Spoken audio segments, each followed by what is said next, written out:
तो film start होती है और हम जून नाम की एक लड़की से मिलते हैं जो कि एक सोशल वर्कर है। इंस्टाग्राम पे बहुत से उसके फॉलोअर्स हैं, पर वो कभी भी अपना फेस रिवील नहीं करता। लोगों की मदद करने के लिए वो एक छोटी मोटी जॉब करता है और उसे अभी फुल टाइम जॉब की जरूरत है। ऐसे ही संग उसका दोस्त, उसको भी फुल टाइम जॉब की जरूरत है और वो एक डिटेक्टिव बनना चाहता है। रात को इन दोनों की मुलाकात होती है इनकी बिल्डिंग में आई एक मेल लड़की से जो कि एक्ट्रेस बनना चाहती थी। वो इन दोनों को बहुत अच्छे से हाई फाई कहती है और इनका नंबर लेकर चली जाती है। और तभी कुछ ही देर में उस लड़की के पास एक मैसेज आता है एरश्की गेल नाम के एक अकाउंट से। वो उससे उसकी जिंदगी का मकसद पूछते हैं। वो लड़की उसे जवाब देने लग जाती है और तब उस अकाउंट से उसे एक अजीब सा मैसेज आता है जिसमें लिखा हुआ था ये सारे काम दुनिया का बस एक भ्रम है। यहीं पर इनकी बात चलती रहती है और हमें दिखाया जाता है कि यही लड़की अब रात को जून को भी मैसेज करती है, लेकिन वो ना उसका मैसेज खोलता है और ना ही रिप्लाई करता है। अब अगला दिन स्टार्ट हो जाता है और जून एक साइकोलॉजिस्ट से मिलता है जिसका नाम है मिस पार्क। वो भी जून की तरह लोगों की मदद करती है, फ्री में लोगों को सेशंस देकर। कुछ देर वो भी मिस पार्क से बातें करता है और इसके बाद मिस पार्क के स्टॉल की एक पिक्चर लेकर वो अपने इंस्टाग्राम पे लगा देता है ताकि अगर किसी को भी फ्री में मदद चाहिए हो तो फिर यहाँ पर आ जाए। अब इसी रात हम देखते हैं कि जब संग जून से मिलने के लिए आता है तो वो देखता है कि उनकी बिल्डिंग के पास कोई था जिसके हाथ में एक कैमरा भी था। साफ लग रहा था कि वो खुफिया तरीके से किसी की पिक्चर्स ले रहा था, लेकिन संग क्या थे कि वो यहाँ से चला गया।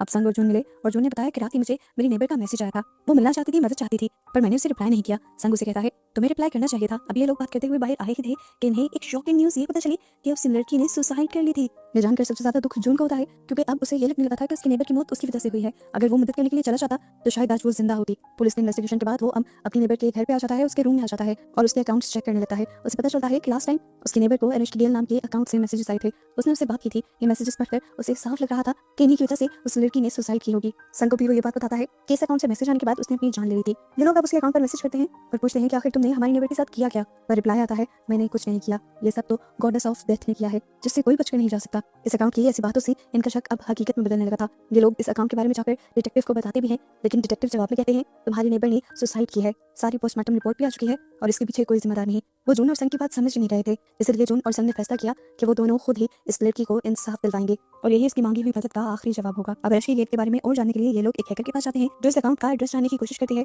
पर नाकाम हो जाती है क्योंकि जो भी ये अकाउंट चला रहा था वो वीपीएन का इस्तेमाल करता था। लेकिन हाँ, एक बात का वो पता जरूर चला लेती है कि एरश्की गेल जिसको भी मैसेजेस करता है उसके बाद अगले दिन या दूसरे दिन उस इंसान की मौत हो जाती है। यानी वो एक साइको सीरियल किलर था जो डिजिटली बिना सबूत छोड़े लोगों को मार रहा था। इसी दौरान हम देखते हैं कि सामने वाली बिल्डिंग से कोई आदमी चुपके से इनकी पिक्चर्स ले रहा था। ये वही आदमी था जो उस दिन संग से भी टकराया था। इस टाइम जून और संग बहुत ज्यादा कंफ्यूज थे। अगले दिन वो उसी साइकोलॉजिस्ट के पास जाते हैं जिससे वो पहले भी मिले थे। ये लोग यहाँ आकर मिस पार्क से सवाल कहते हैं कि क्या कोई इंसान बातें कर करके किसी दूसरे इंसान को ऐसी सिचुएशन तक ला सकता है कि वो अपनी जान ले ले। मिस पार्क कहती हैं हाँ, जिसकी साइकोलॉजी पर अच्छी पकड़ होगी वो ऐसा कर सकता है और हमें ऐसे लोगों से बचकर रहना चाहिए। ये बात जानकर वो लोग भी डर जाते हैं और अब अपने एक यूट्यूबर दोस्त के पास जाते हैं। वो उसे सारी बात बताते हैं कि इस तरह एरश्की गेल के अकाउंट से जिस चीज को मैसेज आता है वो अपनी जान ले लेता है। वो कहता है कि प्लीज इसके बारे में एक ब्रॉडकास्ट करो ताकि ज्यादा से ज्यादा लोगों की जान बचाई जा सके। अब ये लोग ये सब करके निकले ही थे कि इन्हें नूरी का मैसेज आया, उसी हैकर का जो उसे अपने ऑफिस बुला रही थी। वो बताते हैं कि एरश्की गेल का उससे भी मैसेज आया था, पता नहीं कैसे, पर एरश्की गेल को ये पता चल गया था कि ये लोग उसके बारे में पता चलाने की कोशिश कर रहे हैं। और अब एरश्की गेल ने उससे पूछा था कि तुम्हारी लाइफ का मकसद क्या है। इन सारी बातों के बाद नूरी बताती है कि मुझे साफ पता है कि इस टाइम कोई ना कोई हम पर नजर रखे हुए है। नूरी की बातों के बाद ये और ज्यादा परेशान हो जाते हैं, अपने लिए भी और नूरी के लिए भी, क्योंकि नूरी एक लड़की थी। खैर ये लोग जब बाहर जाते हैं तो देखते हैं कि सामने वाली बिल्डिंग के ऊपर एक लड़का अभी भी इनकी तस्वीरें ले रहा था। इस लड़के को इन्होंने कई मर्तबा देख लिया था और एक मर्तबा तो रंगे हाथों पकड़ने की कोशिश भी की थी, लेकिन तब वो लड़का इनके हाथ से निकल गया था। अब ये लोग जल्दी से नूरी को कॉल करते हैं और बताते हैं कि वो लड़का तुम्हारी बिल्डिंग के ऊपर है। नूरी जल्दी से बिल्डिंग के ऊपर जाकर उस आदमी को पकड़ लेती है, जिसके बाद ये उसे पकड़कर अपने घर पर लेकर आते हैं। एक तो मर्तबा थप्पड़ मारने के बाद वो लड़का सब उगल देता है कि मैं जो कुछ भी कर रहा हूँ वो एरश्की गेल के लिए कर रहा हूँ। मैं उसे पर्सनली नहीं जानता, लेकिन एक दिन मुझे उसका मैसेज आया था। वो मेरे बारे में वो कुछ भी जानती है जो मैंने अपने आप से भी छुपा कर रखा और इन्हीं सब चीजों की वजह से वो मुझे ब्लैकमेल करके मेरे से सारे काम करवा रही है। अभी तक तो इन लोगों को उस पर तरस आ रहा था, लेकिन जो अगली उसने बात बोली उसी वजह से संग और जून को उसके ऊपर बहुत गुस्सा आया कि यहाँ तक कि दोनों ने उसे मारना शुरू कर दिया। वो कहता है असल में दूसरों की लाइफ पर नजर रखना मेरी हॉबी भी है, बस यही वो बात थी। उसके बाद जब ये दोनों उसे मारने की कोशिश करते हैं तो नूरी उन्हें रोक देती है। इस आदमी की कहानी जानने के बाद ये लोग जान गए थे कि एरश्की गेल को ये लोग जितना सिंपल समझ रहे थे उतना सिंपल यहाँ पर सब कुछ था नहीं। वो एक बहुत बड़ा गेमर था। इससे पहले कि ये लोग और इन्वेस्टिगेशन कर पाते अगले सुबह इन्हें डिटेक्टिव की कॉल आती है जिसमें इन सब के लिए एक खुशखबरी थी। डिटेक्टिव बताते हैं कि तुम्हारे अलावा भी हमें कई लोगों ने एरश्की गेल की कंप्लेन की।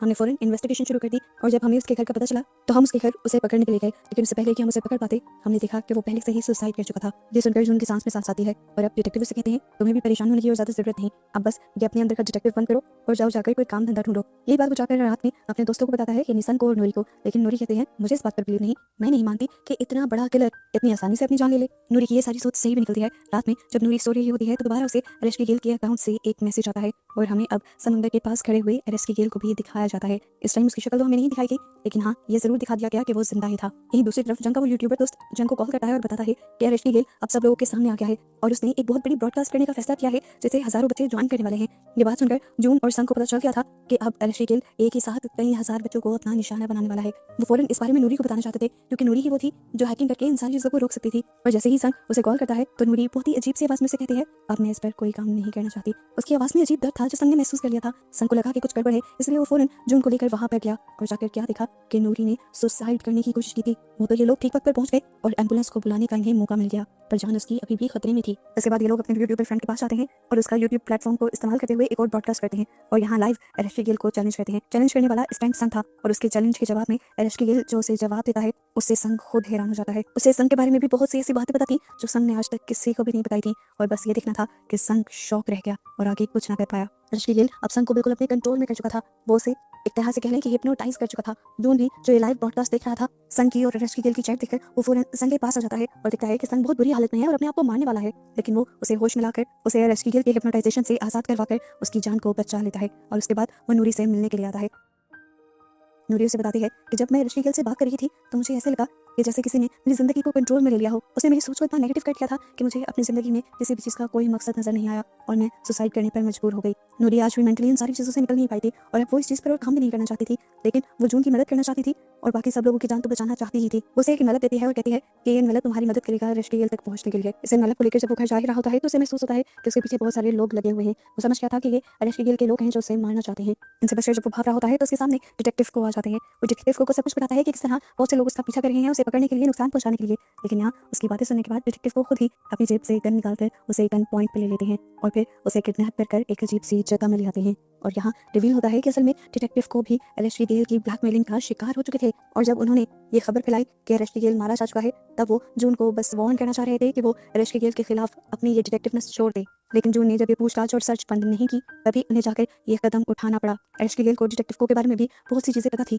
जिससे उनका करियर भी तबाह हो सकता था, इसलिए वो मजबूरन एलेक्सी गिल की मदद कर रहे थे। पता चलता है कि अभी तक डिटेक्टिव को भी नहीं पता था कि एलेक्सी गिल कौन है, लेकिन असल में जून जान गया था कि एलेक्सी गिल असल में है कौन। नूरी ने जो सीन डेवलप किए थे उसमें एलेक्सी गिल की असल आइडेंटिटी थी और वो कोई और नहीं बल्कि मिसबाह की थी जो हमेशा जून से एक मसीहा बनकर मिल रही थी। इससे पहले कि जून उसे कोई सवाल करता मिसबाह खुद ही बोलना शुरू करती है और कहती है, याद है आज से 3 साल पहले तुमने एक रेस्टोरेंट के बारे में गलत फीडबैक दिया था, एक रेस्टोरेंट का खाना तुम्हें खराब लगा था और फिर तुम्हें पता है इसके नतीजे में क्या हुआ था? हजारों लोग तुम्हें फॉलो करते थे, तुम्हारी वजह से सबने उस होटल को बुरा कहा और फौरन उसके ऊपर इन्वेस्टिगेशन शुरू हो गई। पता चला कि इस रेस्टोरेंट में आने वाला रॉ फूड ही खराब था और वो रॉ फूड जिस कंपनी से आया करता था मेरे डैड वहाँ के CEO थे। उस कंपनी के बारे में फिर लोगों ने बहुत ज्यादा खराब बातें बनाई, वो कंपनी बंद हो गई और मेरे डैड ने सुसाइड कर ली और वो सब सिर्फ और सिर्फ तुम्हारी वजह से हुआ था। वो कहती है उस दिन जिस दिन मेरे डैड मरे थे उसी दिन मैंने ठान लिया था कि मैं तुमसे अपना बदला लूंगी, लेकिन मैं तुम्हें जान से मारना नहीं चाहती थी, मैं चाहती थी कि तुम तड़प तड़प कर मरो, इसीलिए मैंने तुम्हारे इर्द गिर्द का माहौल ऐसा बना दिया कि तुम्हें कुछ अच्छा लगे ही ना, तुम चारों तरफ देखो तो तुम्हें मौत की खबरें मिले और इस सब के लिए मैंने एक एलेक्सी गिल नाम से अकाउंट बनाया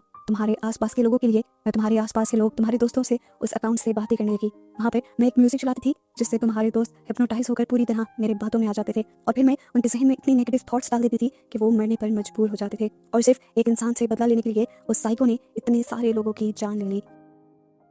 अब जून उससे सवाल करता है कि तुमने मुझसे बदला लेने के लिए कितने मासूमों की जान ली और तुम्हें क्या लगता है ये सब कर तुम्हें इंसाफ मिल गया? वो कहती है पता नहीं, लेकिन देखो तुमने मुझे एक इंसान से एक मॉन्स्टर बना दिया और मैंने कितने मासूम लोगों की जान ले ली। ये सुनकर जून अपना सर झुका लेता है और फिर उससे उसके किए की माफी मांगता है। वो कहता है मुझे नहीं पता था कि तुम्हारे डैड मेरे एक छोटे से कदम की वजह से इतना बड़ा कदम उठा लेंगे, अपनी जान ही ले लेंगे। अगर मुझे पता होता तो मैं ऐसा कभी ना करता। मैंने तो जो किया था वो सभी लोगों की भलाई सोचकर किया था। मुझे लगा था कि कंपनी अपना म्यार ठीक कर लेगी और सब कुछ ठीक हो जाएगा, पर यहाँ तो सब उलट हो गया। जून उससे कहता है अब तो जो हो गया सो हो गया, तो मुझे मार दो और ये सब कुछ खत्म कर दो। पर मिसबाह कहती है अभी नहीं। वो यहाँ पर किसी को मैसेज करती है और जून को बताती है कि अब तुम्हारे दोस्त संग की भी जान खतरे में है। दूसरी तरफ दिखाया जाता है कि संग को मारने के लिए बहुत सारे लोग वहाँ पहुंच जाते हैं। वो संग को मार कर जख्मी भी कर देते हैं, लेकिन इससे पहले कि वो उसकी जान ले लेते नूरी यहाँ पर आकर उसकी जान बचा लेती है और यहाँ हमें पता चलता है कि वो एक हैकर होने के साथ साथ बहुत अच्छी फाइटर भी थी। जबकि दूसरी तरफ एलेक्सी गिल यानी मिस पार्क दोबारा से एक ब्रॉडकास्ट करने वाली थी जिसके जरिए वो भी बहुत से लोगों को मारने का प्लान कर रही थी, लेकिन यहाँ जून आकर उसे रोकता है और कहता है ऐसा मत करो, लेकिन वो रुकती नहीं। तब जून कहता है तुम जो मर्जी करती रहो, लेकिन अब